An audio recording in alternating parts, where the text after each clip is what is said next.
Mucha gente se engaña a sí mismo en lo que respecta a su verdadera condición espiritual. Y es por eso que nosotros encontramos tantas advertencias en el Nuevo Testamento con respecto al autoengaño.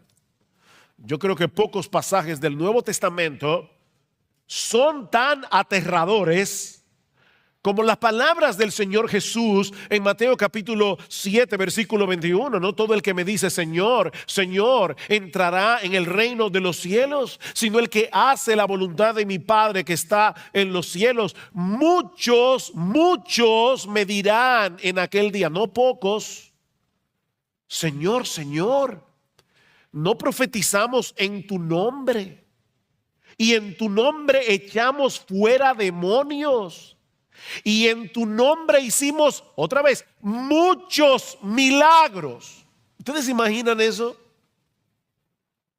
Personas que profetizan, que aparentemente tienen la capacidad de echar fuera demonios, que hacen muchos milagros. Y Jesús les va a decir en el día del juicio, yo nunca os conocí. Nunca. Apartaos de mí, hacedores de maldad. ¿Cómo podemos estar seguros tú y yo de que no vamos a estar en ese grupo? En ese grupo de personas que mueren con la convicción de que van a recibir un veredicto favorable en el tribunal de Dios para encontrarse con la triste realidad de que estaban engañados. Veamos en primer lugar cómo Pablo expone la naturaleza del autoengaño. Versículo 17. Pero si tú que llevas el nombre de judío y te apoyas en la ley, que te glorías en Dios y que conoces su voluntad, que apruebas las cosas que son esenciales, siendo instruido por la ley y te confías en que eres guía de los ciegos, luz de los que están en tinieblas, instructor de los necios, maestros de los faltos de madurez, que tienes en la ley la expresión misma del conocimiento y de la verdad. Y él está enumerando aquí varios de los privilegios que poseían los judíos por el hecho de ser judíos. Y saben que cada uno de ellos era real. Hay personas que creen disfrutar de privilegios que en realidad no les pertenecen, como los políticos, por ejemplo, que creen que ellos, por el hecho de estar en el gobierno, están por encima de la ley. Ellos creen que tienen ese privilegio y por eso hacen lo que hacen. Pero ese no es el caso aquí. Los judíos realmente disfrutaban de todos esos privilegios que ellos decían tener. A través de los siglos, los judíos han tenido que vivir con un estigma difícil, muy difícil. Han sido rechazados a través de toda la historia. Pero en los días de Pablo, la situación era muy diferente. Era un orgullo ser judío para el judío. De ahí el primer privilegio que Pablo señala en este pasaje, al referirse a este hombre imaginario con el que él está hablando, dice, pero tú que llevas el nombre de judío, y lo lleva como un honor, tú que llevas el nombre de judío.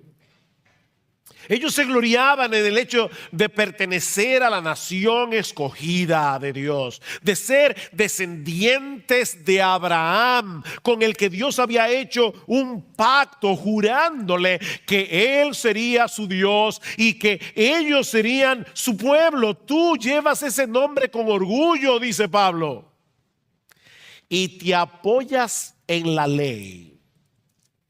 Te apoyas en la ley, dice en el versículo 17. De todas las naciones de la tierra, solo a ellos Dios les había revelado la ley en el monte Sinaí, por medio de Moisés. Y Pablo va a decir al inicio del capítulo 3 de Romanos que esa era una de las ventajas que tenían los judíos. A ellos se les había confiado la palabra de Dios. A ellos. Ellos tenían profetas. En tercer lugar, dice Pablo, y te glorías en Dios. Y eso no es malo en sí mismo. Todo lo contrario, el profeta Jeremías dice en uno de los pasajes más conocidos de su libro, Jeremías capítulo 9, versículo 23, que el sabio no debe gloriarse en su sabiduría, ni el valiente debe gloriarse en su valentía, ni el rico debe gloriarse en sus riquezas, mas el que se gloría. Y yo creo que Pablo estaba pensando en ese texto cuando escribió Romanos. El que se gloría, gloríese de esto, de que me entiende y me conoce, pues yo soy el Señor, que hago misericordia, derecho y justicia en la tierra, porque en estas cosas me complazco, declara el Señor. Gloríese en el Señor. De hecho, Pablo va a decir esto más adelante en Romanos capítulo 11, 10, Romanos capítulo 5, versículo 11. Pablo va a decir que los cristianos nos gloriamos en Dios. Así que no hay nada de malo en este gloriarse de los judíos. De hecho, no hay nada más sensato en la vida que gloriarse en Dios, en vez de gloriarse en uno mismo. En cuarto lugar, Pablo dice en el versículo 18, y conoces su voluntad. Conoces su voluntad. Y me llama la atención que el texto dice literalmente, conoces la voluntad. Refiriéndose obviamente a la voluntad de Dios. El mundo está sumido en un mar de relativismo, pero tú conoces la voluntad del que creó el mundo. Eso es un gran privilegio que tú y yo tenemos también. Nosotros conocemos la voluntad, no una voluntad, la voluntad. Nosotros conocemos la verdad de Dios revelada en su palabra. En quinto lugar, Pablo dice, y apruebas las cosas que son esenciales siendo instruidos por la ley, o como se puede traducir también, apruebas las mejores cosas. Precisamente por tener el privilegio de ser instruido por la ley de Dios, el judío podía escoger aquellas cosas que en verdad tenían valor. Él podía ver las cosas tal cual eran en verdad. Y por todas esas razones, y en sexto lugar, Pablo dice que el judío se veía a sí mismo como alguien competente para enseñar la verdad a otros. En medio de este mundo entenebrecido, ellos eran el faro de Dios para la humanidad. Versículo 19, y te confías en que eres guía de los ciegos, luz de los que están en tinieblas, hablando de los gentiles, instructor de los necios, maestros de los faltos de madurez, tal vez para hablar de los prosélitos que se hacían judíos siendo gentiles, que tienes en la ley la expresión misma del conocimiento y de la verdad. Los judíos tenían una gran ventaja sobre las naciones gentiles que no habían recibido la luz de la revelación divina. Ellos tenían muchos privilegios. ¿Cuál era entonces su problema? Que por el mero hecho de tener esos privilegios, ellos pensaban que estaban exentos del juicio y de la ira de Dios. Todo el mundo necesita el evangelio. No importa de qué raza, de qué nación. Es como si Pablo hubiese dejado en suspenso lo que él dice en Romanos capítulo 1, versículos 16 y 17. El evangelio, no me avergüenzo del evangelio porque es poder de Dios para salvación al judío primeramente y también al griego, porque en el evangelio la justicia de Dios se revela por fe y para fe, como está escrito, el justo por la fe vivirá. Pablo ha declarado eso en Romanos 1, 17, 16 y 17. Y ahora deja esa declaración en suspenso para volverla a tomar en Romanos capítulo 3, versículo 21. Noten que Pablo comienza ese texto diciendo, pero ahora, aparte de la ley, la justicia de Dios, recuerden, la justicia de Dios se revela en el evangelio, la justicia de Dios ha sido manifestada, atestiguada por la ley y por los profetas. ¿De qué justicia está hablando Pablo aquí? Él dice, es decir, te lo explica él mismo, la justicia de Dios por medio de la fe en Jesucristo para todos los que creen, porque no hay distinción, por cuanto todos pecaron y no alcanzaron la gloria de Dios.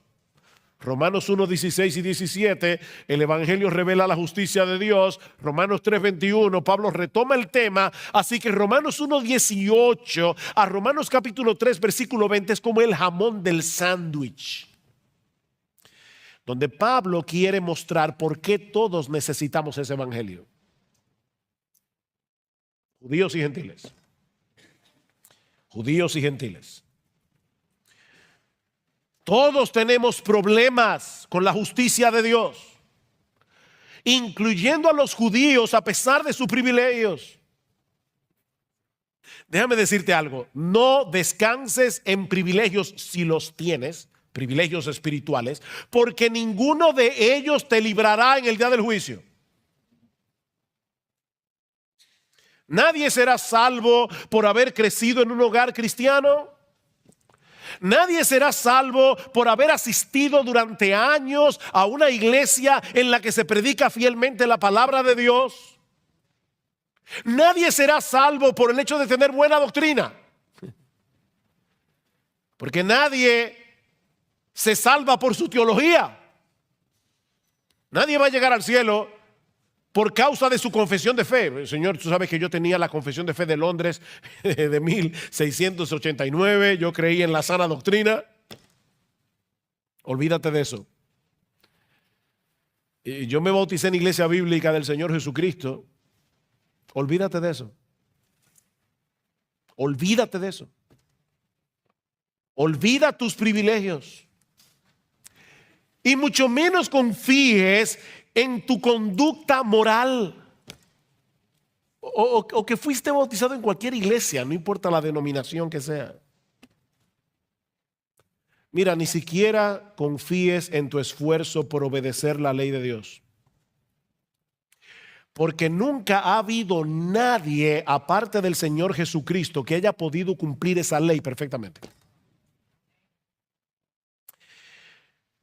Lo que quiero decir, mis hermanos y amigos que están aquí en esta mañana, es que los privilegios se convierten en una maldición cuando los intercambiamos por la persona de Jesús. Ese es el problema. Y déjenme decirles que aún los cristianos verdaderos pueden caer fácilmente en esa trampa. ¿Saben que cuando nosotros nos convertimos al Señor Jesucristo, se instala en nuestro corazón el software de la gracia, el sistema operativo de la gracia, en el momento de nuestra conversión? Pero como el pecado todavía mora en nosotros, el sistema operativo de las obras es como un virus cibernético que está tratando de dañar el sistema operativo de la gracia. Así que todo el tiempo tenemos que estar luchando con el católico romano que tenemos en el corazón. Tú y yo somos fariseos en recuperación. Tenemos que luchar con ese problema y fácilmente podemos caer en la trampa de lo que alguien ha llamado el moralismo cristiano. Moralismo cristiano.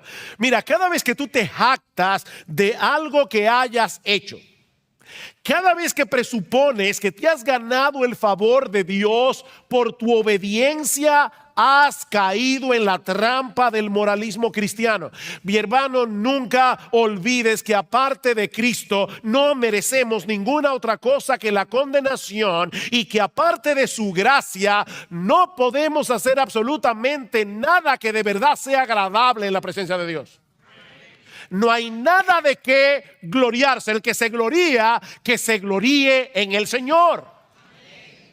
El problema del judío, como dice Pablo, y yo lo dejé en suspenso, pero ahora quiero retomarlo otra vez, cuando Pablo dice: y te apoyas en la ley, ven, dependes de la ley, descansas en el hecho de que tienes la ley, en que estás tratando de obedecer la ley. No, mis amados hermanos, Jesucristo es el todo de la vida cristiana.